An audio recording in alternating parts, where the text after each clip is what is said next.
গদ্দার গ্রেপ্তার। এখন কেই গদ্দার? এই গদ্দারটি হলো জ্যোতি মালহোত্রা। উনি একজন হরিয়ানা বেস ইউটিউবার। ওনার বাড়ি হরিয়ানার হিসরাতে। ওনার একটি ইউটিউব চ্যানেল আছে যেটার নাম ট্রাভেলিং উইথ জো, যেখানে প্রায় প্রায় 4 লাখের কাছাকাছি সাবস্ক্রাইবার আছে। উনি 2023 সাল নাগাদ ভারতে পাকিস্তানের এজেন্ট হয়ে কাজ করতে থাকে এবং এই যে পেহেলগাম হামলাটি হলো, তারপরে গোয়েন্দারা যখন এই সমস্ত পাকিস্তানের এজেন্টের ব্যাপারে খোঁজ খবর নিতে থাকে, তখন গোয়েন্দাদের হাতে এমন কিছু ইনফরমেশান আসে যেখানে তারা এটা বুঝতে পারে যে জ্যোতি মালহোত্রা নামে একজন ইউটিউবার, সে সরাসরি পাকিস্তানের যে সমস্ত ইন্টেলিজেন্স অফিসাররা আছে তার সঙ্গে মানে সম্পর্ক আছে। তো সেই জন্য জ্যোতি মালহোত্রাকে অ্যারেস্ট করা হয়েছে এবং 5 দিনের পুলিশি রিমান্ডে নেওয়া হয়েছে। এখন কোন কোন সেকশনে তাকে অ্যারেস্ট করা হয়েছে? Section 3 and 5, the official secret act 2023, section 152 of the ভারতীয় ন্যায় সংহিতা অ্যাক্ট। তো এই সমস্ত অ্যাক্টের সেকশনের দ্বারা তাকে গ্রেপ্তার করা হয়েছে। এফআইআরে পুলিশ যারা জানিয়েছে সেই স্টেটমেন্টটা আমার কাছে আছে, আমি আপনাকে স্টেটমেন্টটা বলছি।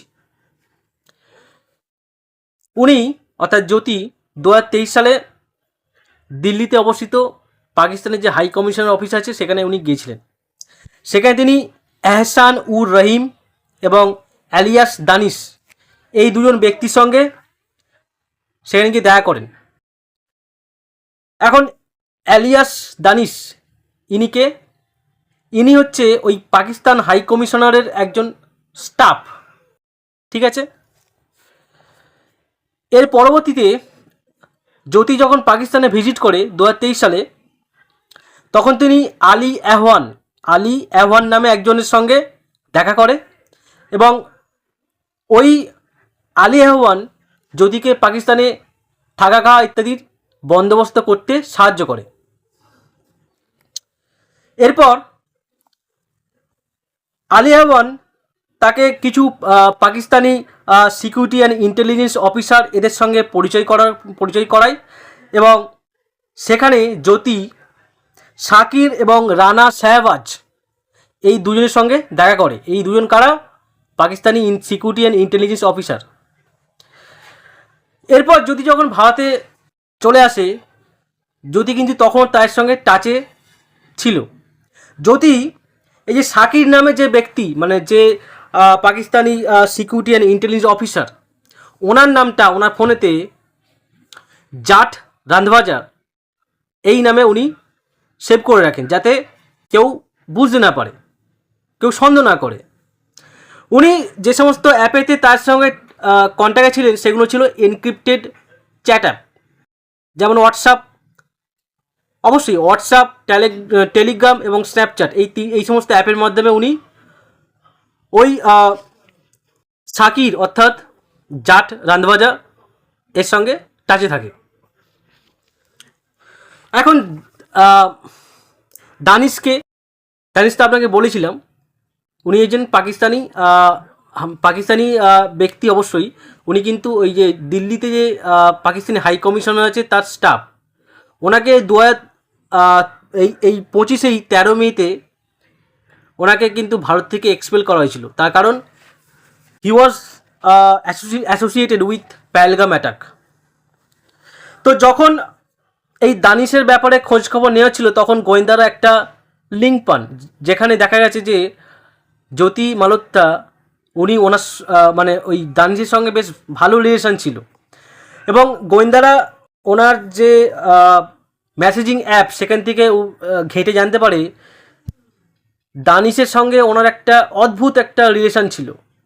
সেই রিলেশনের বলেতে দানিশ এবং জ্যোতি এরা দুজন ইন্দোনেশিয়ায় ঘুরতে গেছিল, ইন্দোনেশিয়ার বালিতে। চিন্তা করুন কত গভীর একটা সম্পর্ক ছিল। তো জ্যোতি শেষমেশ দেশের সঙ্গে বেইমানি করলো, কিছু sensitive information Pakistani intelligence and officer তাদের সঙ্গে শেয়ার করলো, এবং যার ফলে পেহেলগাম অ্যাটাকটা পাকিস্তান করতে সক্ষম হলো। সেমন জ্যোতি, কোথায় কর্নেল সুফিয়া কুরেশি, ভামিকা সিং, আর কোথায় জ্যোতি মলহোত্রা? এদের লজ্জা হয় না? এরা দেশে থাকে, দেশে খাচ্ছে এবং দেশের বিরুদ্ধেই কাজ করছে। এদেরকে আপনি কি বলবেন? এদেরকে দেশদ্রোহী এই শব্দটা যে আমরা বলছি এটাও কম পড়ে যাবে। মানে লজ্জা হয় না? এরা সোশ্যাল মিডিয়া প্ল্যাটফর্ম ইউটিউবকে ইউজ করে বিভিন্ন জায়গায় গিয়ে সেখানকার অলি গলি, সমস্ত রাস্তা, এই সমস্ত ছবি তুলেছে। ছবি তোলে যেখানে পাকিস্তান অ্যাটাক করবে, যেখানে পৌঁছবে, সেই সমস্ত কোঅর্ডিনেটগুলো জ্যোতি শেয়ার করেছে পাকিস্তানি সিকিউরিটি অ্যান্ড অফিসারদের সঙ্গে। তো জ্যোতি খুব স্মার্টভাবে এই সমস্ত করেছে, লোকের চোখে ধুলো দিয়েছে, কিন্তু শেষমেশ কিন্তু উনি ধরা পড়লেন। এবং এটা ওনার প্রাপ্য ছিল। উনি অ্যারেস্ট হয়েছেন, এটা অনেক আগেই করা উচিত ছিল। উনি একজন ভারতীয় হয়ে বারবার পাকিস্তানে যাচ্ছে, 2বার 3বার। এটা যে কেউ মানুষ ভাববে যে একজন মানুষ একবার যদি ঠিক আছে গেল, 2বার 3বার বারবার যাচ্ছে এবং উঁচু উঁচু অফিসারের সঙ্গে দেখা করছে। আমি সোশ্যাল মিডিয়াতে এমনও ছবি দেখলাম যেখানে ওনার সঙ্গে পাকিস্তানের পাঞ্জাবের যে মুখ্যমন্ত্রী মারিয়াম নওয়াজ, তার সঙ্গে ছবি আছে। মানে ওনার মানে কি বলবো, হাত কত দূর লম্বা ছিল। একজন নর্মাল ইউটিউবার হয়ে এত দূর ওনার যে মানে লিঙ্ক ছিল, এটা তো সম্ভব নয় যদি না সে একজন পাকিস্তানি স্পাই এজেন্ট না হয়। তো উনি একজন পাকিস্তানি স্পাই এজেন্ট ছিলেন, তাই তো ওনার এত অ্যাক্সেস ছিল। মারিয়াম নওয়াজের সঙ্গে ছবি তুলছে, এত বড় একটা অ্যাক্সেস। তো এগুলো অনেক আগেই ভারত সরকারের দেখা উচিত ছিল।